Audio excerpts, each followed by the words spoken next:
आप किसी भी जापानीज में चले जाइए, जापान कंट्री में चले जाइए, आप बुद्धों के मंदिर भारत के अंदर देख लीजिए, वो लकड़ी के बना करके ऐसा वी शेप में, यू शेप में, हाफ यू शेप में बनाते हैं मंदिर। क्या है कि हमारे यहाँ का बिल्डिंग स्ट्रक्चर मटेरियल भी बिल्कुल अलग है। मतलब दूर से देख करके किसी शुद्ध जैन व्यक्ति का मकान पहचाना जा सकता है कि ये जैन का मकान है। हमारे यहाँ का सिंबल अलग है। हमारे यहाँ का फ्लैग हमारे मकान के ऊपर लगा रहता है, ऊपर एक छोटा सा डोम जैसा बना रहता था, उसमें ध्वजाएं लगी रहती थीं। उन ध्वजाओं से पहचाना जाता था। आप इतिहास देखिएगा कभी कि लोग आश्चर्यचकित हो जाते थे कि ये मकान है कि मंदिर है। जैनों के मकान का बाहरी स्ट्रक्चर जो होता था वो मंदिर के जैसा दिखाई देता था। उनके यहाँ का जो दरवाजा होता था, ऐसा नहीं कि कोई भी लाइव स्टाइल का दरवाजा बना दिया है, उस दरवाजे का आर्किटेक्चर इतना जबरदस्त रहता था कि लोगों को भ्रम होता था कि ये मंदिर है कि किसी का मकान है। ऊपर उनके यहाँ भी जैसे आपके मंदिरों के अंदर डोम बने रहते हैं, आप कभी भाग्योदय जाकर के देखिएगा। भाग्योदय में जो भाग्योदय की बड़ी बड़ी हॉस्पिटल्स हैं, उन हॉस्पिटल्स में ऊपर के स्ट्रक्चर में पूरे में डोम बनाया गया है। गुरुदेव से पूछा कि इसमें आप डोम क्यों बनवाना चाह रहे हैं, डोम क्यों बना रहे हैं? बोले ये हमारे जैन कॉन्स्टिट्यूशन का बिल्डिंग स्ट्रक्चर मटेरियल है, हमने उसके अकॉर्डिंग वहां पे भाग्योदय की हॉस्पिटल बनाई। और आज आपको जान के बहुत अच्छी खुशी होगी कि 1.5 लाख पंजाबी और सिंधी प्रत्येक साल में उस भाग्योदय से चैरिटी प्राप्त करके अपने जीवन को समृद्ध करते हैं। हमारे यहाँ का बिल्डिंग स्ट्रक्चर अलग है, हमारे यहाँ की भाषा अलग है, हमारे यहाँ का भोजन अलग है, हमारे यहाँ के कपड़े के पहनने का तरीका अलग है। ये हमारे यहाँ का कुलाचार है। इस कुलाचार का मंदिर से दूर दूर तक कोई संबंध नहीं। आप मंदिर मत आइए, मैं आपको मंदिर नहीं बुलाना चाहता हूं।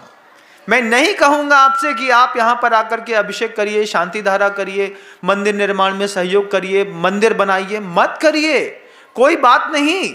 आप जीवन में कभी मंदिर मत आइए, कोई बात नहीं। लेकिन आप घर के अंदर रह करके अगर अपने नाम के बगल में जैन टैग लगाते हैं तो घर के अंदर का कॉन्स्टिट्यूशन फिक्स करिए कि हमारे घर के अंदर इस तरीके का कुलाचार का पालन किया जाएगा, वरना तुम्हारे पूरे परिवार का नरक में जाना तय है। एक अजैन व्यक्ति जो जैन कॉन्स्टिट्यूशन को नहीं जानता है वो रात्रि भोजन करे, और एक जैन व्यक्ति जो जानता है कि रात्रि भोजन करना हमारे संविधान में पाप है, ये दोनों एक थाली में बैठ करके रात्रि भोजन करें। एक व्यक्ति को कोई पाप नहीं लगेगा और दूसरा व्यक्ति उस पाप के कारण जो है अपनी गति बिगाड़ लेगा बंधु। क्योंकि तुमको पता है अज्ञान भाव क्या है, मदात प्रमादाद व अनवबुद्ध प्रवर्त्य सा अज्ञान भाव। मद के कारण या प्रमाद के कारण जानते हुए भी जो हम गलतियां करते हैं, इसको आचार्यों ने अज्ञान भाव कहा। आप अपने घर को टटोलिएगा, अपने घर का भोजन, अपने घर की भाषा, अपने घर का कपड़ा, अपने घर का बिल्डिंग स्ट्रक्चर मटेरियल, इससे क्या है, इससे आप पता चलता है कि आप जैन हैं कि अजैन हैं। आपके भोजन की सात्विकता निश्चित करती है कि आप जैन हैं। जैन आदमी है तो फिर कहाँ कहाँ खड़ा होकर के बैठ करके नहीं खाएगा, ये जैन खुद निश्चित कर लेता है।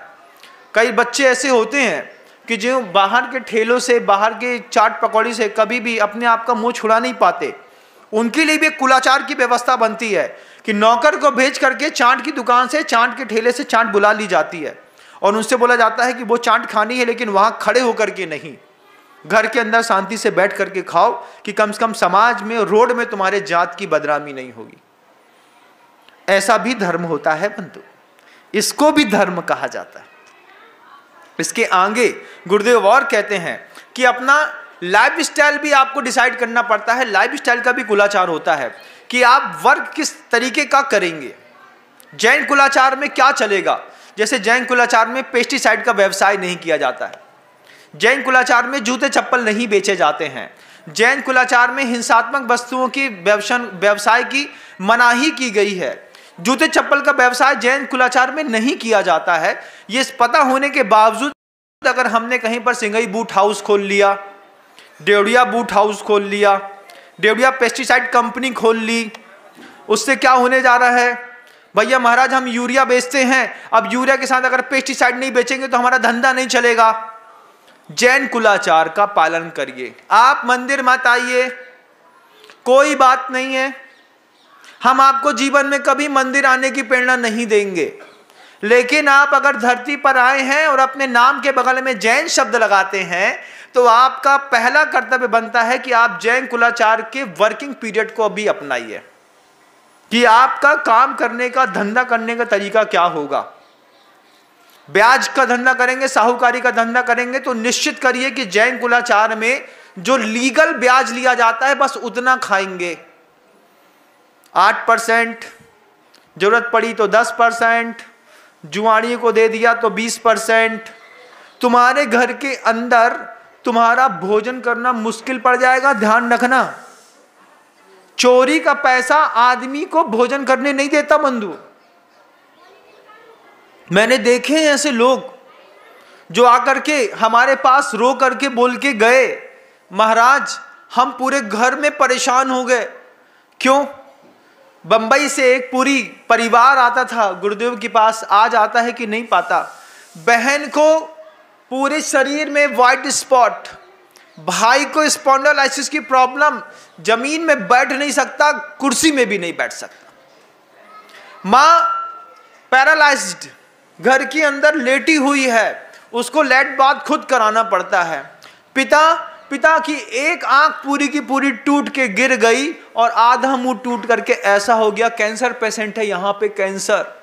इतनी बड़ी दुकान चलाते हैं, सुख नाम की एक चीज नहीं है। घर के अंदर जितने लोग हैं सब बीमार हैं, नहीं तो बर्बाद हैं। क्यों? चोरी का पैसा मोरी में, चोरी का पैसा मोरी में, कहावत है, नाली में चला जाता है। अगर आपने जैन कुलाचार के हिसाब से अपने धंधे को व्यवस्थित नहीं किया तो उस धंधे से होने वाली जो आय है वो आपकी समृद्धि का कारण कभी नहीं बनेगी। घर के अंदर आप सामान इकट्ठा कर सकते हैं, लेकिन जैन कुलाचार का पालन नहीं करने पर आप घर के अंदर कभी भी सुख इकट्ठा नहीं कर सकते।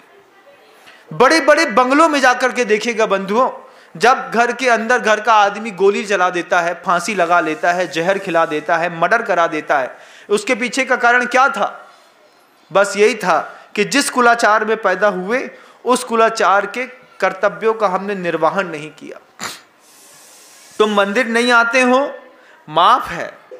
तुम भगवान का अभिषेक नहीं करो, माफ है। तुम कभी भी मंदिर में एक भी ईंट दान में नहीं दो, माफ है। लेकिन अगर तुमने घर के अंदर रह करके कुलाचार का पालन नहीं किया, तुमसे बड़ा नीच इस संसार में कोई नहीं है।